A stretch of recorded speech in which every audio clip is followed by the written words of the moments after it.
Hi Salim. Hello madam. Tally ಪ್ರೈಮಲ್ಲಿ data backup ಯಾವ ಥರ ತೊಗೊಳ್ಳೋದು ಅಂತ ಹೇಳ್ತೀರಾ?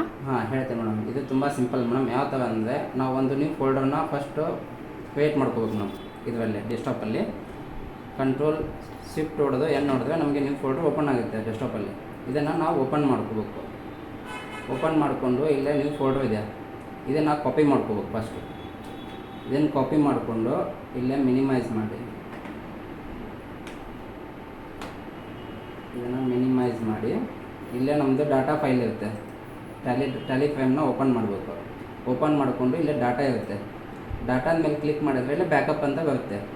ಈ ಬ್ಯಾಕಪ್ನ ನಾವು ಎಂಟರ್ ಹೊಡೆದ್ರೆ ಇಲ್ಲೇ ಬ್ಯಾಕಪ್ ಡೆಸ್ಟಿನೇಷನ್ ಪಾತ್ ಅಂತ ಇದೆ ನೋಡಿ. ಇಲ್ಲೇ ಕ್ಲಿಕ್ ಮಾಡಿ ಇಲ್ಲೇ ಸ್ಪೆಸಿಫೈ ಪಾತ್ ಅಂತಿದೆ, ಇದರ ಮೇಲೆ ಕ್ಲಿಕ್ ಮಾಡಿದ್ರೆ ಇಲ್ಲೇ ಸ್ಪೆಸಿಫೈಡ್ ಫೈಲ್ ಪಾತ್ ಅಂತ ಇರುತ್ತಲ್ಲ, ಇಲ್ಲೇ ಕಾಪಿ ಮಾಡಿ ಪೇಸ್ಟ್ ಮಾಡ್ಕೋಬೇಕು.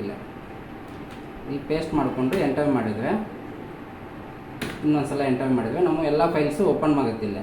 ನಿಮಗೆ ಯಾವ ಫೈಲ್ಸ್ ಬೇಕು ಆ ಫೈಲ್ಸ್ನ ಇಲ್ಲಿ ಹೊಡಿತೀನಿ ನೋಡಿ. ಸ್ವಲ್ಪ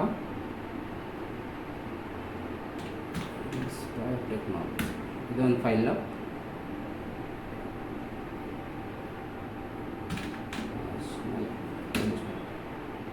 ಇಲ್ಲಿ ನಮಗೆ ಯಾವ ಥರ ಫೈಲ್ ಬೇಕು ಆ ಫೈಲನ್ನು ನಾವು ಇಲ್ಲೇ ಹಾಕ್ಕೊಂಡಿದ್ದೀನಿ.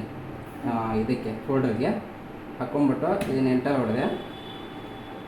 ಹೊಡೆದು ಇಲ್ಲೇ ಎಂಡ್ ಆಫ್ ದ ಲಿಸ್ಟ್ ಅಂತ ಬರುತ್ತೆ. ಎಂಡ್ ಆಫ್ ದ ಲಿಸ್ಟನ್ನು ಎಂಟರ್ ಮಾಡಿದರೆ ಇಲ್ಲೇ ಎಕ್ಸೆಪ್ಟ್ ಅಂತ ಬರುತ್ತೆ. ಇದನ್ನು ಎಸ್ ಕೊಡ್ಬೇಕು ನಾವು.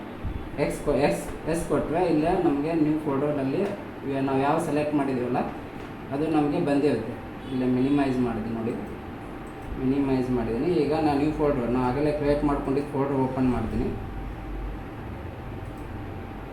ಇಲ್ಲಿ ಬಂದಿದೆ ನೋಡಿ, ನಾನು ಏನೇನು ಫೈಲ್ ಬೇಕಲ್ಲ ಇದು ಡಾಟಾ ಬ್ಯಾಕಪ್ ಆಗಿದೆ.